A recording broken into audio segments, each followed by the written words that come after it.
አሞኛል። ምንም የምበላው ነገር እየተስማማኝ አይደለም። እውነትሽን ነው? ምን ሆነሽ ነው? ቆይሽ አሁን የት ነሽ? ቤት ነኝ። ያፌት ስራ መጀመር አለብሽ ብሎ ወደ ድርጅቱ ወስዶኝ ነበር። እዛ እንደደረስን አዞረኝና መመለስ አለብሽ ብሎ ወደ ቤት መለሰኝ። በቃ መጣው። እሺ ሐኪም ቤት ወስድሻለሁ። አይ ተይ አትምጪ። መሄድ ካለብኝ ራሴን ችዬ እሄዳለሁ። ወይፉ እመጣለሁ አልኩሽ እኮ።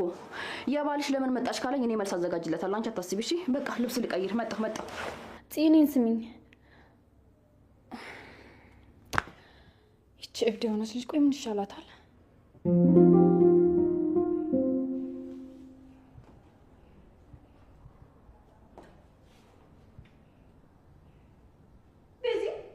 ልጁ ግን በቂ ብር አለው አይደለ?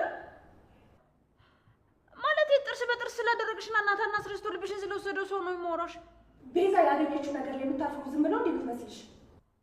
እሱም አይመስለኝም። ያው ዝንብ ከንጹህ ነገር ይልቅ ቆሻሻ ነገር ነው በደንብ ምርጫ የሚያደርገው። አንቺ ደግሞ ከዝንብ ይልቅ ነው ትመስኛለሽ። ምክንያቱም ጥቅም የምታገኝበት ቦታ ነው መርጠሽ የምታርፊው። ሴትዮ አፍሽን ዝጊ። የሰው ትዕግስት ይግባሽ። አጎቴን አክብሬ እዚህ ቤት እንድትኖሪ በማድረጌ እንድትጸጸት አታድርጊኝ።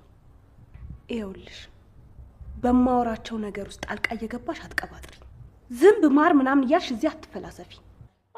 ወይዘሮ ቤዛ ልታስፈራሪኝ እየሞከርሽ ነው። ይኸውልሽ እንኳን እኔ እነዛሃትና ወንድም ጥገኞቹን እንኳን ማስወጣት አልቻልሽም። እሺ አንቺ ሴትዮ አፍሽን ዝጊ። ምን አለ ጥፍርሽን ከሚነግሉ ምላስሽን ቆርጡልሽ ነው ደህና ፍለከፍላቸው ነበር።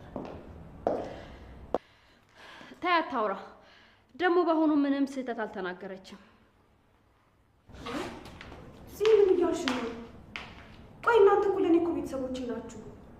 ለእኔ እኮ ማለት ከአንቺ ከናታን እና ከእህቴ ውጭ ማን አለኝ እንዴ? እሺ እኔስ እንዴ? አሁንስ በዛ። እነሱ እኮ የተሻለ ነገር ሲያገኙ ትተውሽ ይሄዳሉ። እኔ ግን አንቺን ትቼ የትም አልሄድም። ለእኔ ብለሽ ሳይሆን መሄጃ ስለሌለሽ ነው። እባክሽን እናንተ አትራቁኝ። እናንተ እኮ ለእኔ እኮ ቤተሰቦቼ ናችሁ። ቆይ ከእናንተ ውጭ ለእኔ ማን አለኝ? ክፉንም ደጉንም እኮ አብረን አሳልፈናል።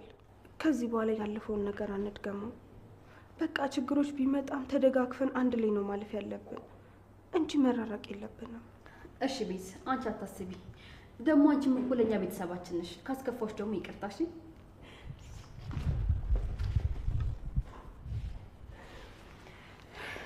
ቆይ ደግሞ እንዴት ልትሄጂ ነው?